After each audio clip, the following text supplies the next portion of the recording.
Pythagoras theorem. तो जो तुम ज्योमेट्री पढ़े थे कुछ दिन पहले, ज्योमेट्री, तो फादर ऑफ ज्योमेट्री बोलते हैं यूक्लिड को। Father of geometry is Euclid. और यूक्लिड के अब देखेंगे, पढ़ेंगे बायोग्राफी लाइफ, तो उसमें दिखेगा कि इनके थेल्स इनके गुरु थे। ठीक है, थेल्स थ्योरम पढ़ना है 10th क्लास में। ठीक है, पाइथागोरस के संपर्क में रहे। तो जो इनके टीचर थे वो जो फादर ऑफ ज्योमेट्री नहीं है, किसको ज्योमेट्री बोलते हैं? यूक्लिड को बोलते हैं। ऐसा क्यों बोलते हैं तो थोड़ा लंबी कहानी है, बाद में बताएंगे कभी यूक्लिड का। लेकिन आज बात हो रहा है किसका? पाइथागोरस। तो पाइथागोरस के ही बारे में बात होगा। और इसी में एक बात की जानकारी हो गई कि father of geometry is Euclid.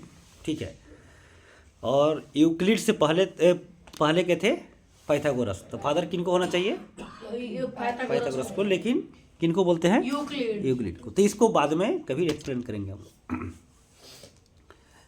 तो पाइथागोरस को मैथ का बहुत ही शौक था, मैथ पढ़ने का। इटली के थे ये लोग, इटली के नहीं थे, बाद में इटली में आए। ठीक है, वो किस कंट्री के थे और वो याद नहीं है, याद नहीं है। पाइथागोरस इंसान का नाम था।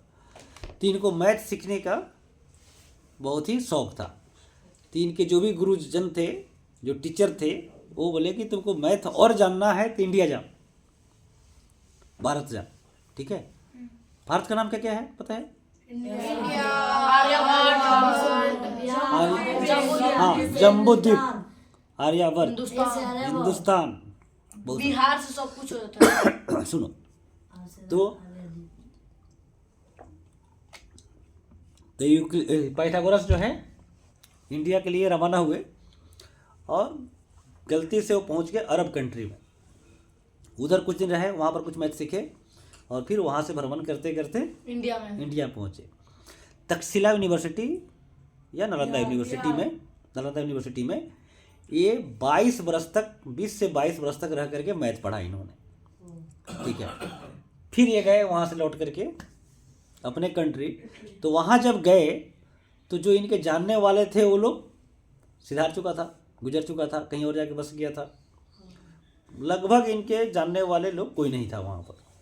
20-22 वर्ष के बाद, जैसे दुनिया में बहुत से चेंजेज हुआ 20-22 वर्ष में, तो लोग व्यापार करने की वजह से कहीं बाहर चला गया हो, तो जो भी इनके घनिष्ठ थे वो लोग वहाँ पर मिले नहीं। तो वो चले गए इटली में। इटली उस समय सबसे विकसित एरिया था और वहाँ जाकर के इन्होंने एस्टेब्लिश किया स्कूल ऑफ मैथमेटिक्स और वहाँ पर लोगों को उन्होंने मैथ पढ़ाना शुरू किया। और आप जब इतिहास पढ़ेंगे तो औद्योगिक क्रांति देखेंगे कि कहाँ शुरू हुआ था? इटली से शुरू हुआ था औद्योगिक क्रांति। वहीं से आधुनिक युग की शुरुआत हुई। तो आपको ऐसे लगता है कि आधुनिक युग की शुरुआत उधर इटली यूरोप से हुआ था, लेकिन पाइथागोरस का जब यात्रा और जीवन देखेंगे तो आपको दिखेगा कि उसमें योगदान मैथ कहाँ से आया था? भारत से आया था। तो भारत का ही योगदान है। लेकिन हाँ, अरब में भी मैथ भारत से ही पहुंचा था। ठीक है, मसाला की और घोड़ा का व्यापार होता था अरब से और इंडिया का। तो व्यापारियों का मनोरंजन का साधन हुआ करता था मैथ। जैसे आज तो मोबाइल, टीवी, टैबलेट ये सब है, टीवी है और सभी बहुत सी चीज़ें हैं। उस समय मनोरंजन का साधन कुछ नहीं था। तो व्यापारी लोग आते थे बाहर से और कुछ दिन रुकना है, तो मनोरंजन का साधन यही था। मैथमेटिकल कैलकुलेशन, फास्ट कैलकुलेट करना, कम टाइम में चीज़ों को सोचना, ज्योमेट्रिकल फिगर बनाना। ठीक है, तो यह मनोरंजन का साधन हुआ करता था।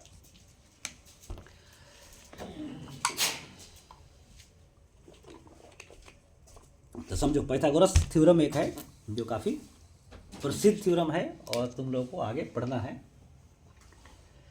तो एक तो ट्रायंगल पढ़ा है तुम लोग? ये ट्रायंगल है। कितने साइड्स होते हैं इसमें? 3 साइड्स होते हैं। और कितने एंगल होते हैं? 3।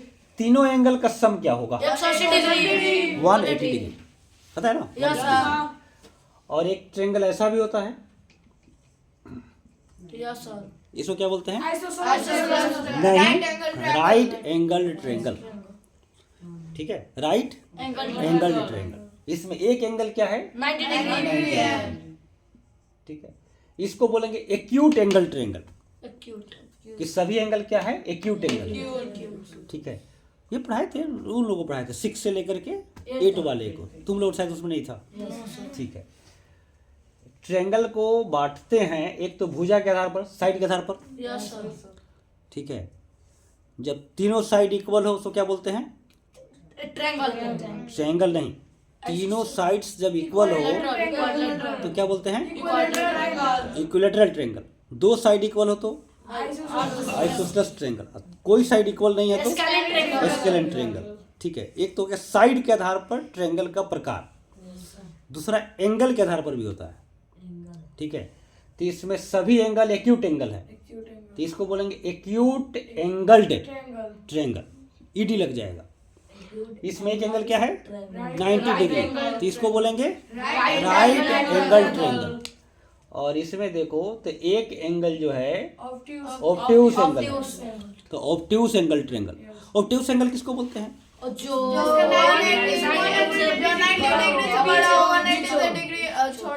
90 डिग्री से 180 के बीच में हो, उसको बोलते हैं ऑब्ट्यूस एंगल। तो यह मान लो 90 से बड़ा है, ठीक है, 90 से बड़ा, और इसको भी मान लो बना देते हैं 90 से बड़ा, तो दोनों का सम कितना से बड़ा हो जाएगा? एक एंगल 90 से बड़ा है और दूसरा एंगल भी 90 से बड़ा, तो दोनों को ऐड करेंगे, जोड़ेंगे तो 180 से ज़्यादा हो जाएगा। और जबकि पढ़ा है कि ट्रायंगल के तीनों एंगल का सम क्या होता है? 180। इसका मतलब दो ऑब्ट्यूस एंगल नहीं हो सकता है, नहीं समझा बात?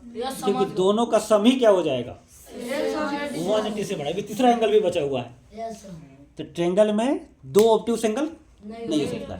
जैसे यह 90 डिग्री है, एक और कोई जबरदस्ती यहाँ पर भी 90 बना दे, तो इसी दोनों का सम क्या हो जाएगा? 180 डिग्री।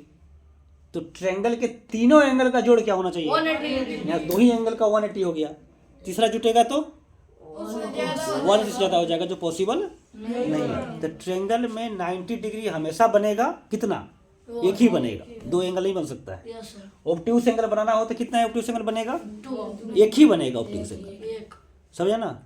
एक्यूट एंगल होगा तो तीनों एक्यूट एंगल हो सकता है। ठीक है, तीनों एंगल जब एक्यूट हो तो उसे बोलेंगे एक्यूट एंगल्ड ट्रायंगल। आया बात समझ में? लेकिन तीनों एंगल 90 डिग्री नहीं बोलना है, कितना एंगल बोलना है? एक एंगल यदि 90 डिग्री है तो उसे क्या बोलेंगे? Right angle triangle. तीनों एंगल ऑब्ट्यूस नहीं बोलना है, एक एंगल क्या होना चाहिए? ऑब्ट्यूस एंगल, तो उसको क्या बोलेंगे? Obtuse angle triangle. ठीक है, ध्यान से रखो, ऑब्ट्यूस एंगल। बस समझ में आया? तो अभी हम लोग बात करेंगे केवल राइट एंगल ट्रायंगल का। जैसे यह राइट एंगल ट्रायंगल है, क्योंकि एक एंगल क्या है? 90 डिग्री। 90 डिग्री। ठीक है, तो यह 90 डिग्री है। अच्छा, यहाँ पर मान लो 30 डिग्री रखें तो यह कितना डिग्री हो जाएगा? ये 70। एक से करो, 60। क्या हो जाएगा? 60 डिग्री। क्यों? क्योंकि ऑल थ्री एंगल का सम क्या होना चाहिए? तो एक तो 90 हो गया, फिर 30, तो इन दोनों का सम 120, तो बच गया 60, तो 180 हो जाएगा। समझा ना? अब स्केल से मान लो इसको तुमने नापा, ठीक है, इसको नापा तुम, आया मान लो कि स्केल से आया 5 सेंटीमीटर। कितना आया? 5 सेंटीमीटर। और यह मान लो 10 सेंटीमीटर। समझे ना? अब इसको एक दूसरा ट्रायंगल बनाओ, थोड़ा बड़ा सा साइड करो, बड़ा साइड। यहाँ पर 90 डिग्री है और यहाँ पर वो रखा है ना, तुम चांद प्रकाश सब रखता है ना, वहाँ से नाप के यहाँ पर फिर 30 डिग्री बनाओ। 30 डिग्री प्रोटेक्टर 30 डिग्री बनाओ यहाँ पर, तो ऐसे जाके कहीं कट करेगा, तो एंगल तो वही है लेकिन साइड क्या हो गया? बड़ा हो गया। तो ये फिर क्या हो जाएगा? 60 डिग्री, साइड बड़ा हो गया। अब इसको जैसे यह देखो, यह 5 है तो यह इससे दुगुना है यहाँ पर, दुगुना है ना। Yes sir. तो जब फिर इसको स्केल से नापोगे, मेजर करोगे, तो मान लो यह 7 सेंटीमीटर आएगा, यस सर। और इसको जब स्केल से नापोगे 14। तो देखोगे 14 आएगा। समझे ना। Yes sir. तो ट्रायंगल, राइट एंगल ट्रायंगल में कोई साइड है तो ये दोनों साइड जो है कुछ रिलेशन शो करता है। क्या शो करता है? रिलेशन शो करता है। जैसे यहाँ पर डबल होगा, यहाँ पर भी क्या होगा? डबल। 30 डिग्री है तो क्या होते जाएगा वो? 6। डबल होते जाएगा। कोई कहेगा नहीं यहाँ पर 7 है, गलती से हो गया, 6 हो गया, तो फिर यह भी चेंज हो जाएगा, ये क्या हो जाएगा? 12 हो जाएगा। ठीक है।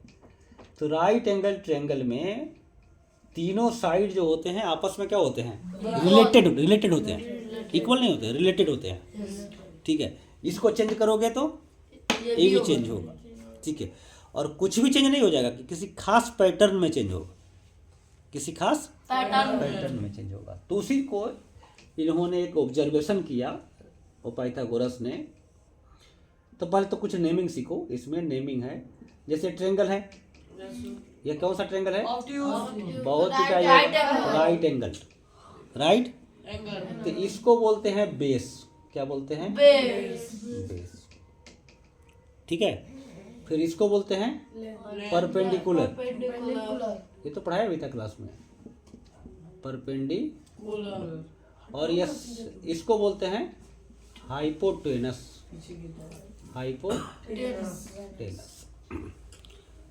जो ये तो बेस समझ में आ रहा है ना, नीचे है तो बेस। और परपेंडिकुलर तो जैसे पढ़ाई भी थी, जानते भी है तुमने, परपेंडिकुलर लंब। ठीक है। और यह जो ये सबसे बड़ा साइड दिख रहा है, इसको क्या बोलते हैं? हाइपोटेनस। इसको शॉर्ट में लिखते हैं, इसको पी लिखते हैं, इसको बी लिखते हैं, इसको एज और इसको बी लिखते हैं, बी। ठीक है। तो पी का स्क्वायर करेंगे, फिर बी का स्क्वायर करेंगे, तो इक्वल टू आ जाएगा एज का स्क्वायर। तो इसी को बोलते हैं पाइथागोरस थ्योरम। पाइथागोरस सर जो है थ्योरम दिए, P square plus B square equal to H square. Perpendicular square plus base square equal to hypotenuse. जैसे कोई कहे कि यह साइड का लेंथ 3 है, इसका लेंथ 4 है, तो इसका वैल्यू निकालो। तो P का वैल्यू कितना है? 3। फार्मूला पहले फार्मूला देखो, since H square equal to P square plus B square. इसमें इसको एच बोलते हैं। एच नहीं दिया गया है, एच नहीं दिया गया, क्या दिया गया है? पी। और क्या दिया गया है? बी। पी के जगह पर रख दो 3। फार्मूला का मतलब समझाया था तुम लोगों को पिछले क्लास में, बैलून वाला। कि मान लो तुम्हारे पास बहुत सा बैलून है, ठीक है, और उसको क्या करना है? हवा भरना है। तो एक बैलून को उठाया, क्या किया? हवा भरने वाला मशीन में ले गया, हवा भरा। फिर दूसरे बैलून को हवा देना है तो फिर उसको लाना पड़ेगा।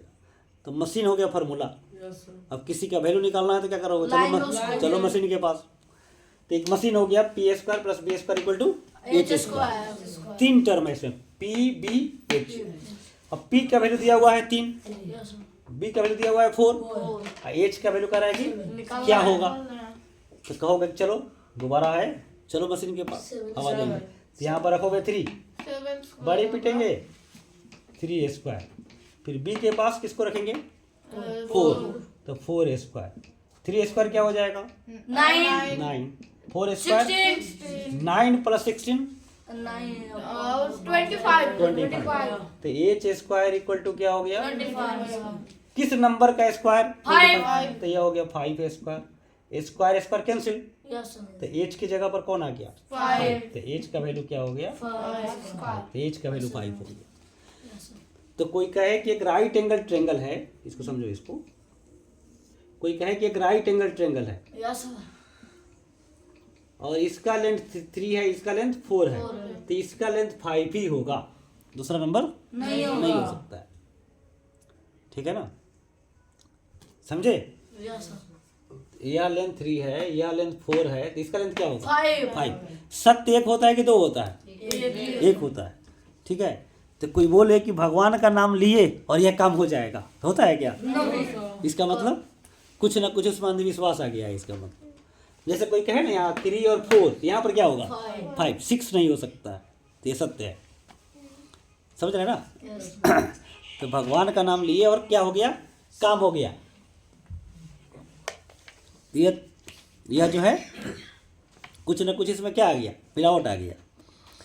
तो रामानुजन जो है वो तुलना करते थे कि मैथमेटिक्स का तुलना एक ही चीज़ से किया जा सकता है, वो गॉड से तुलना किया जा सकता है, दूसरे किसी चीज़ से नहीं। ठीक है ना? इसमें आप कुछ भी कर लीजिए, यहाँ पर क्या आएगा 5 ही आएगा।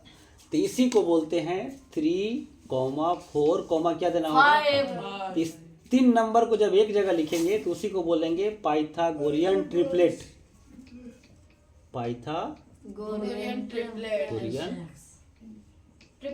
ट्रिपलेट्स आए बात समझ में? Yes sir. कोई कहेगा कि पाइथागोरियन ट्रिपलेट्स में 3 और 4 का वैल्यू दिया गया है, तो यहाँ का वैल्यू निकालिए। तो क्या करना है, यह रखना है, यस सर। मशीन के पास लाओ। Yes sir. गुब्बारा को हवा देना है तो क्या करना है, मशीन के पास लाना है। तो यह P के पास जाएगा, यस सर। यह B के पास, H का वैल्यू निकालोगे। समझा बात? Yes sir. तो एक क्वेश्चन हम दे रहे हैं, यह बाद में नोट करोगे। अभी